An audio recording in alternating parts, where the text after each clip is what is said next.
Welcome to Wild Rose Haven, where we're doing it ourselves.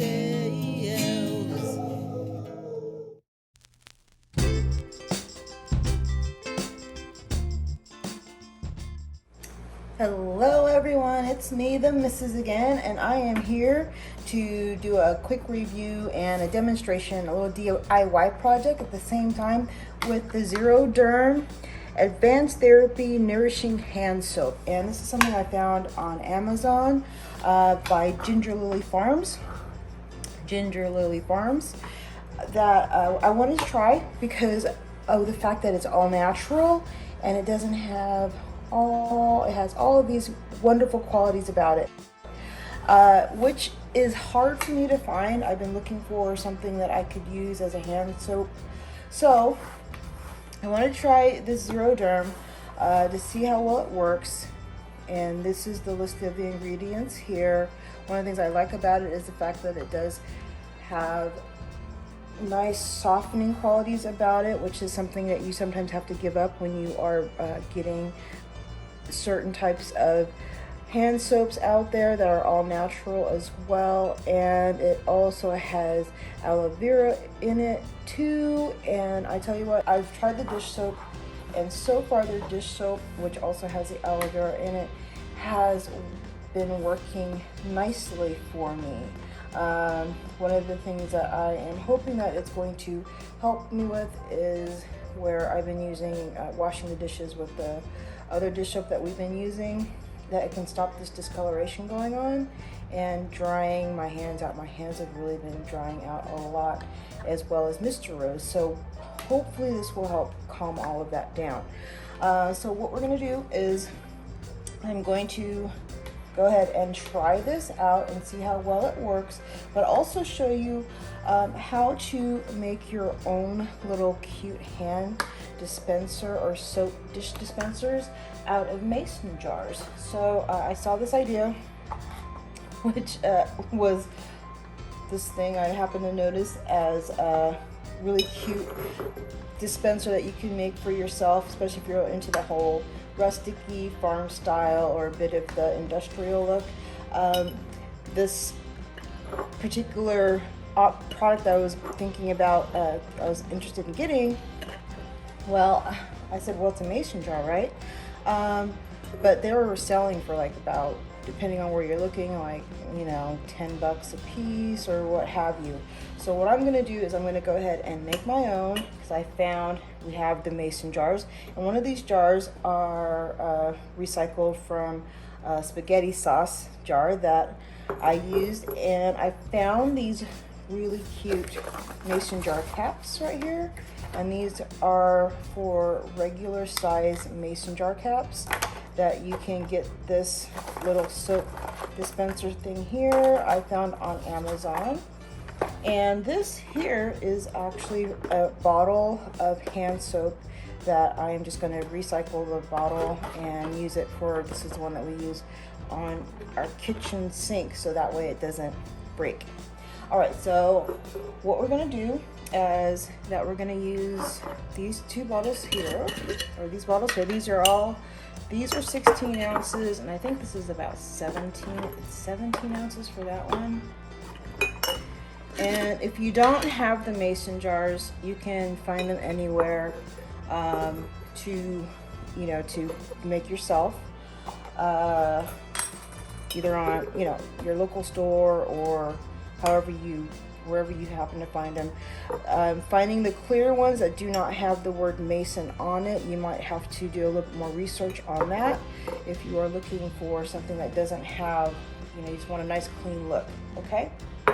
What was really nice about this set here is that it came with these labels, which were super, super cute, because it already has the labels set for you. So if you want to make it like into a lotion jar or dish soap or just regular soap, they also had that came in with these tops and pumps. So that was really nice as far as a little extra added to it. And now what we're going to do is that we're going to measure out the amount that you need. And these are scented oils here that you can use, that if you find a fragrance that you like yourself, that you know you're not allergic to, if you have sensitive skin like I do, that if you're familiar with a particular brand, then you can go ahead and customize the scent yourself. I am going to leave one without a scent just to be sure that I have one that can give me a true review as far as the product itself is concerned, okay? But from using the dish soap, I'm kind of being a little bit presumptuous and thinking that this is all going to be good. All right, so what we're going to do is that we're going to go ahead and measure out the amounts that we need, and I will show you how it is all done. And there is one little heads up that I want to give you that I learned from using the dish soap with this particular product, is that you need to pay attention to the amount of the scented oil or your scent that you're using with your mix. It's really important because depending on what they have used as far as the chemical makeup of the product, it will probably change the viscosity a little bit or drastically. So you need to pay attention to the amount that you will add, and probably I would suggest a little first and then add a bit more if you need to let it set, just to give you a better idea of exactly how well it's going to, if it's going to change at all, and if it does change, how much. Okay? All right, so we're going to go ahead and let that settle in like so.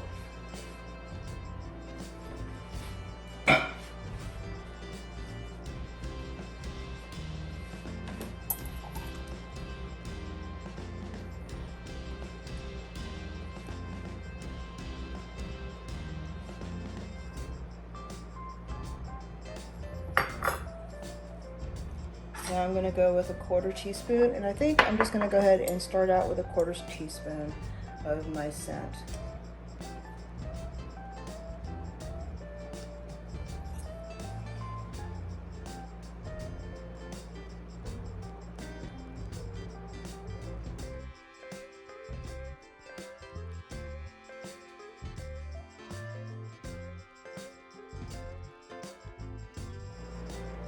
Okay, 1/4 teaspoon is about 30 drops if you have a dropper.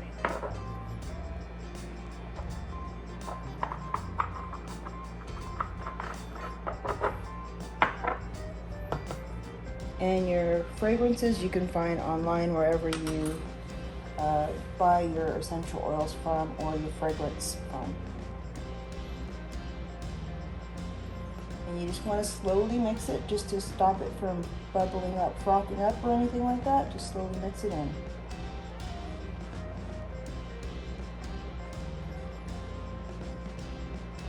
Easy peasy lemon squeezy.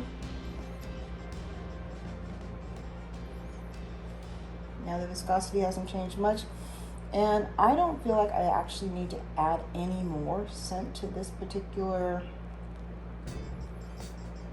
with this particular one, so I'm going to leave it just as is. The viscosity is still really good, and go from there. All right, 1 down and 3 more to go, and it's simple as that. And I will go ahead and speed this along and show you the finished product at the end.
All right, now just to make this a tiny bit easier for yourself, I didn't think about this, but it probably would have been better for me to go ahead and fill my regular test out first because it has no fragrance in it whatsoever before I started mixing my fragrances, just because it'll be easier on the cleanup.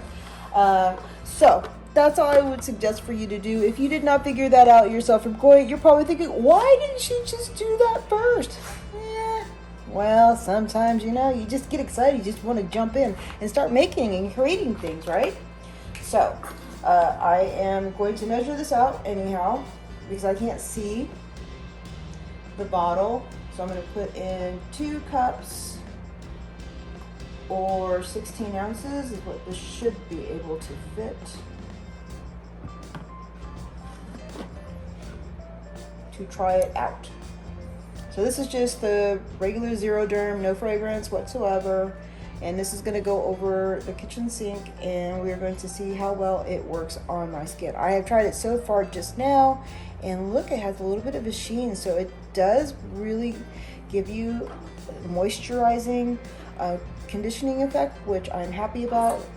A lot of the other, there's been quite a few other all-natural hand soaps that I've tried that is supposed to help moisturize my skin, and I still tend to have to add a little extra to it on my own. So I'm crossing my fingers and hoping that this will not happen with this particular product.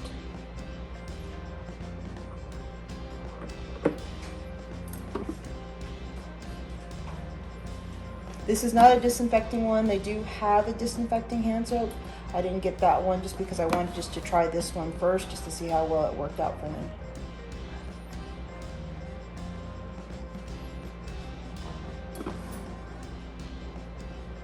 And my hubby too, because of his skin. He has sensitive skin.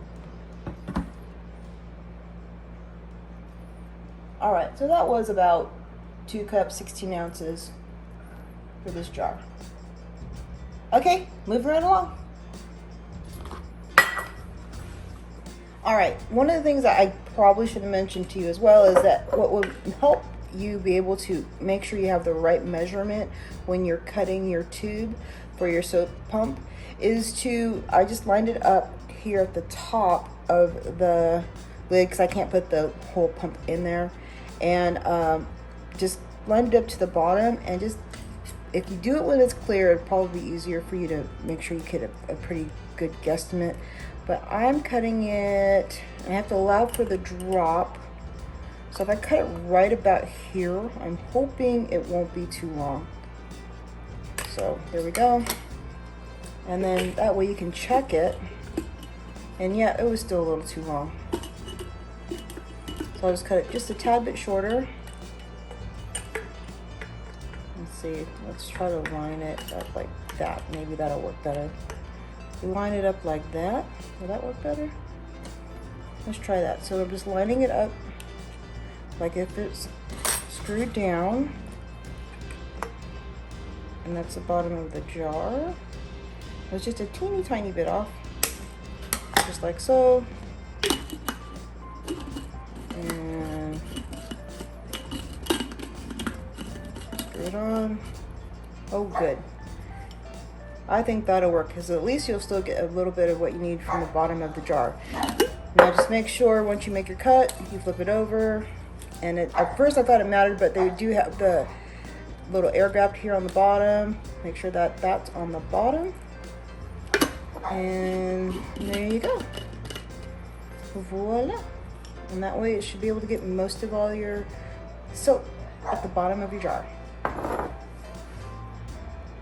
All right, so this is my last one. Now I wanted to make mention with this one that it's really nice about having this size jar, which is about a 7-inch tall jar, that it fits the setup for your pump and your tube that comes with the pump perfectly, so you don't have to make any adjustments. So if you have any of these types of jars in your cupboard that you might have been saving, this was from I think it was a spaghetti sauce, some organic spaghetti sauce that I bought. This is a jar that it came in, and that's what I'm recycling right now. So it works out great for that. And the other thing I wanted to share with you is that because this particular hand soap is as viscosity of this particular hand soap is pretty thick, you can see here, you need to make sure that you scrape it all the way out between measurements. Otherwise, your measurements might come up a little short on you and make you think that you're not getting quite the same, especially in between your batches that you make. So just do that just to keep it consistent for you as far as your measurements are concerned, and the amounts that you're using for your fragrances, just to let you know, okay? And the other thing that I wanted to share with you too, one other thing, was that the mason jars that I bought here, well, these labels came with that set of mason jars along with this marker pen. I've never done this before, so I'm gonna go ahead and try it out and see how well it works, as far as if it lasts how long it will last here once I label it, using it as a hand soap dispenser label, and give you guys a heads up on that too. All right, so I just thought I wanted to share that with you. And the other thing I liked about this particular set is the fact that the labels that it came with had all these different styles to them, which works out great because of the fact that the spacing where I want to put the label, it had the one label that can fit in that within that space. If I went with this one, which I found was a typical style label, it would have been just a little bit too big, and it would have had to kind of like not set right here where the indentation of the brand is here, where it says Atlas and Mason. Well, this is indented in here, so that means there's going to be a little bit of a gap underneath, and it might cause it to start peeling up. So I'm glad that they did have I chose this particular one, and I found this particular one with the different styles of labels on it. So if you're looking for a mason jar set out there like this one, and you're using it as gifting ideas, which is the reason why I wanted to choose this particular style, because of the fact that I was going to be using it for like hand soap or dish soap, or if I decided to gift any of them, that it was a more plain look, a simpler look, as well as the by individualizing the different styles of labels, then it can make it more personal for whomever you're gifting it to. So just thought I'd share that with you. Now I'm going to go ahead and finish this up and show you the finished products once I'm all done.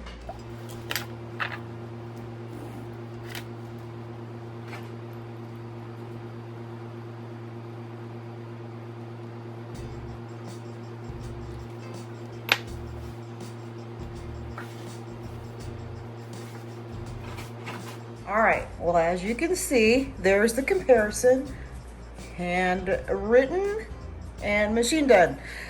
Anyhow, but I have to say about these labels here, once you put them on and you want to try to adjust them again, no, not really. They do want to stay in place, so make a decision and make sure if you're happy with where you're going to place it, because once you put it on there, that label is on. It's on. This is interesting. I've never done anything like this before, so this is the first time that I've ever tried it, and that's how it worked out. These labels are actually pretty cool because they're not paper necessarily. If you look, they have a bit of a sheen, and they seem to be kind of like a plastic, so hopefully they will last a long time. I think these are kind of the same. Yeah, they seem to have more of a plastic sort of a cover to them, so, or a finish to them. So we shall see how long these labels last. We'll see which one lasts the longest, and I will check back in with you in, I don't know, a month or so. Probably this one will be whenever we're getting around time to finishing our remodel in our bathroom that this is going in.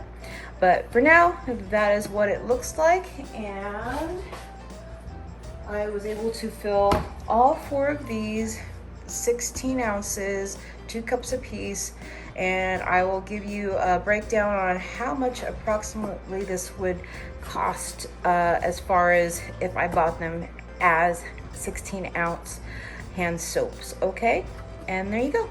I hope you enjoyed this review and a little DIY project that I have done for the first time, and I'm sharing it with you, and it helps inspire you to do the same for yourself. All right, you guys take care.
Y'all come back to Wild Rose Haven where we're